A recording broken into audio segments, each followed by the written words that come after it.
what you need. You know, he's a phenomenal player, makes the game look so easy. I mean, it's very difficult to come up with any plaudits with a guy. He's that good. But you can see what it takes, and you know when you've got him there, and that's why it's so important that somehow Liverpool tie him down, because he's such an important player at the club. But you know what I mean, Michael? It's like we thought they dominated the first half, and yet he's saying he's going into the changing room at half-time and saying, look, that isn't intense enough. Standards, leadership, he's got everything. He's the best for me. The way he conducts himself, the way he does the interview there, the way he performs, and everyone just follows. He is the leader of that pack, and they just waving his arms, dictating on the pitch, and when he speaks, they listen. You can just tell, and he's phenomenal. Honestly, they are. Where would they be if they didn't have him? Since he's come in from Southampton, there has not been a better centre half anywhere in the world, in my opinion. We talk about what has changed under Arne Slot, where tweaks may have been, and one of the things that you were saying, particularly when we look at the first goal as well, is far post goals. Yeah, whether it's just, you know, an anomaly this season or something, you know, the way the team play, but how often have you seen Mo Salah in that situation with the outside of his left foot find someone at the back post, more often than not Gakpo, and it might just be a quirk this season, I don't know, but it's happened an awful lot. But Jamie, you were really impressed with the role of Curtis Jones there, weren't you? That one, you think it takes the defender away? I think it just floods the box. You just get extra people in there. He shows a bit of energy. Look, no one's really matching that run. Danso's got a problem as well, and the ball comes to him at the back post. And I just think he catches the eye. And it's a really good finish. It's not an easy one, but it's a confident player's finish. As it falls to him, you just know what's going to happen. It's going to go into the bottom corner. And that's the kind of form that Cody Gakpo's in right now. I have to be honest, when they first signed him, I wasn't sure. I thought, yeah, he looks an OK player. Where's he going to play? Is he going to be a number 9? Is he going to play off the sides? He had a couple of good moments. Obviously, when Liverpool beat Manchester United here, I think he scored a few goals, and you thought, OK, that could be his moment. But since this manager's come in, Arne Slot, he's just taken his game to another level. He looks like so powerful right now, scoring goals, making goals. And he's just taken his game to another level. Liverpool didn't sign anyone, really, for the first team in the summer. There was a lot of disgruntled Liverpool fans, not just in the summer, in January as well. The fact that Liverpool hadn't signed anyone. But a big part that I feel like gets really undervalued is what a new coach can do to the group of players that he's got. And a big part, they're not managers now, they're coaches, especially Arne Slot is titless coach. And a big thing of what he's done is what he's done with Gravenberch and what he's done with Gakpo. Where Gakpo now, I think he's the best left-sided attacker in the Premier League. I don't think there's anyone performing better than him. Jurgen Klopp used to use him centrally, almost trying to make him the new Firmino, if you like. And I was a bit like with Jamie when he first came in. Gakpo didn't really see it. I thought it was almost the Premier League was a little bit too quick for him. But he knows him a lot better than probably any of us from his time in Holland.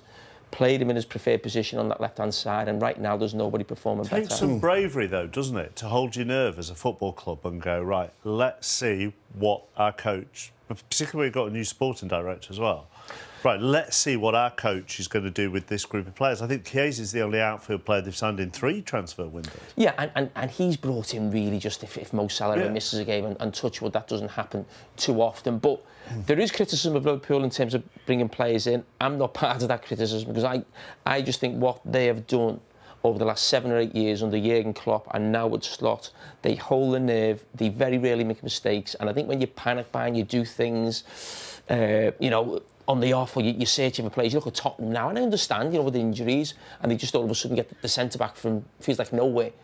Liverpool don't do that, and they back themselves, and they're brave enough, and, you know, to do that with a new manager and not bring anyone in. And that's not just them, that was the manager. He said, I haven't seen enough of this squad, I don't know the squad of players yet. There was tournaments in the summer, they're all coming back late for pre-season. I want to assess the squad that I've got, and it's been an absolute masterstroke. We're at the opposite end to the Kop here, but you could see from our vantage point, you could see the penalty coming in slow motion not far off, couldn't you? Yeah, you could. Another ball by Salah in behind the defenders, and as soon as Kinsey's coming out, I'm like, oh no, here he comes. And Nunes does brilliant, just that little touch. He tries to pull out Kinski there, but he's too committed, and then as soon as he catches, it's the right decision, and an easy one for the referee. Yeah, I couldn't agree more. You know, he just gets there, he knows what he wants to do. I did feel for Mo, he looked quite nervous taking this penalty, didn't he, lads? Yeah. I mean, kind of scuffed it a bit, didn't he? Oh my goodness, he'd have stepped that, we still wouldn't have got that one. Just unbelievable. It's amazing how he just changes from the weekend where he put his laces through it, and this one, wow, look at that one. Beautiful. That's for Mo Salah, 50 games for Liverpool in all competitions where he's got a goal and an assist in the same game. Phenomenal. Does that put him ahead of everybody else? Yeah, a long way. I think Steven Gerrard might be second in that on 27, so there's a big difference. But another feature under Arne Slot is this run from full-backs. This time it's Conor Bradley. You see that inside run, gets on the ball late, and Szoboszlai scores. And for me, I think Szoboszlai should get more goals and assists, but his running power is fantastic. But this has been a real feature of Arne Slot, whether it's Trent Alexander-Arnold, Conor Bradley here, Andy Robertson on the other side, and Tsimikas, the full-backs making underlaps, if you like, going inside, and the wide players holding the width. Fantastic. This time he gets the ball and gets his assist. He was outstanding tonight, Conor Bradley. Which actually, I don't want to go back over the whole Trent Alexander-Arnold contract situation, but it actually makes what they do at full-back going forward quite on both flanks, actually. Let's be, there's lots of rumours they're looking for a left wing-back, full-back as well. So what they do this summer, going back to transfer market, will be quite interesting, bearing in mind what Slot wants his full-backs to do. We've seen enough Conor Bradley. Anyone that understands football will realise he's a tremendous talent, and if he were to leave Trent, you've got a great right back for years to come. He's athletic, he's aggressive. There's been a couple of moments this year with Mbappe, and he made a tackle. I can't remember. It was on today. Was it Son? And yeah, there was one down here. Brilliant. He's fearless. You can see that he's got the world at his feet, and he's got that. When young players that come through at this club, they just have that bit of spite about, a bit of aggression in the nicest possible way. And I love the way that he plays. And I think that goal as well, as much as it was good from Liverpool, I always remember going back to football, we play pattern of play, somewhat a shadow play against when there's nobody up against you. When you see this goal, if you took the Tottenham players out off the pitch, there is not one person that even once this ball turns over now, and this is at 2-0, you're right in the game, look, no pressure on him. Where's Son? He's miles away. Now you look at the space he's going to play this ball into here. I mean, you've got a gap between the two centre-backs. It's just unbelievable. It's like you play shadow play without anyone marking you, Michael. Where is everybody here? It's brilliant. The way McAllis here, I'm thinking, played first time, he takes an extra touch. Then this pass from Bradley first time, if he doesn't do it first time, he doesn't get the opportunity. No, but it's good from Liverpool, Tottenham's point of view. Oh, yeah, from Tottenham's point of view. But the run where Salah takes Gray away and then, take nothing away from Liverpool. That goal is perfect. It's as if you play PlayStation. There's only one man connected with Liverpool who doesn't want Trent Alexander-Arnold to sign a contract, and it's Conor Bradley. But if Trent was to move on, you talk about big squads and 2 players for each squad, and you need to bring a defender in.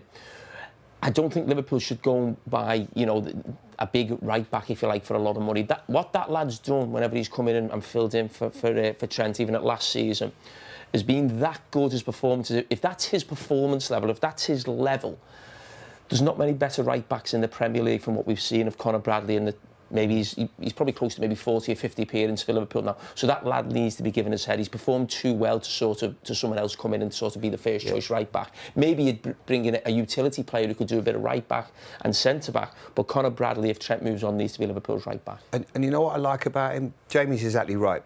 He can defend. And he enjoys defending, which a lot of right-backs don't now, but he also can get forward, and he has quality when he goes forward. Like with Trent is like his passing is up with with Beckham's and Kevin De Bruyne's. You'll never find anyone like that. It's totally unique. But you've got a young man here at your disposal. And they're clever enough. Jamie mentioned it. We've got Richard Hughes. People they understand a good player when they see one. They've not got to go out and spend crazy money on someone. If you can get someone that's just going to maybe fill in, and maybe can come to right back if you need it. But he is an absolute gem that they've got in their midst here. We can look at the 4th goal as well on Van Dijk. I mean, if Van Dijk gets a leap on you or run on you, you can't do anything about it, can you? He's a man mountain in the scene here. As soon as he just does that check, gets behind Ben Davies and Danzo, and he's just too big. I mean, Danzo's a big boy, but when I was looking out there, he just towers above him and that leap. Great delivery in. But he just has that detail. I love this little check from Van Dijk. You see Danzo, you think, no. Then Kanate blocks him, and as soon as he's in that position, Virgil van Dijk, he is... I said it 10 minutes ago, I think he's the best centre-back in the Premier League history. I really do. I think he's that good. We're not starting that one again, are we? You what? That one again. That's honestly. You're not going to try and get a but you've got to get a block on him, haven't you? You have to try and stop him before he does a run, because as soon as he's got a check, then Canate blocks you. As soon as he's got a run on you, you're in big trouble. You have to try and get close to him. So, but even then, it's hard because now you grapple and you hold, then he goes to VAR and you're in big trouble against him. I think when I watch Van Dijk, and I have done now for 7 years or something, he's been at Liverpool. When you think of the Premier League, I think we'd all agree it's probably the best league in the world. And then you've got Champions League football. That's the highest level. I think that's higher than international football, World Cups and Euros. He's too good for the highest level of football. If you know what I mean? It's almost like still too easy for him. It almost feels like there should be another level above that for Van Dijk. Because he plays the game with such ease that it's like the biggest games coming up. I watch him here against Haaland. And Haaland's the best goal scorer around, a big, powerful lad, got pace. And it's like, it doesn't even feel like he's trying. He plays everything at his pace. He plays everything at his pace. I'm trying to think what level of football is there where he's actually look where he's at. He'd have to like go to ground and make a block or really sprint. I mean, has he sprinted in the game today? Well, he never does. He doesn't. He never, because he puts himself in a position, even when there's times where he reads the game. And I think, are you going to lunge? And he never gets dirty. He looks immaculate at the end of it because he cruises through it. He looks where the ball's going to go. His position. He gets people in. He's always talking. Plays in front of him. Then when he has it, he just stands on it, as calm. It's a diagonal ball to Salah. He plays it to Robbo. I mean, he just oozes class. Everything about him. You said before he's the best in the Premier League, and the thing about this, he is the best, but it's not even a debate. This nonsense about like all the other defenders who are great defenders, and I played with a lot of them. He's so far above it. It's a joke. The football is that easy for him watching it. I've never seen a player that at ease, probably in any position really, not just at centre back. It's a walk in the park for him. Arne Slot has taken Liverpool into his first final. They are back at Wembley to defend the trophy they won last year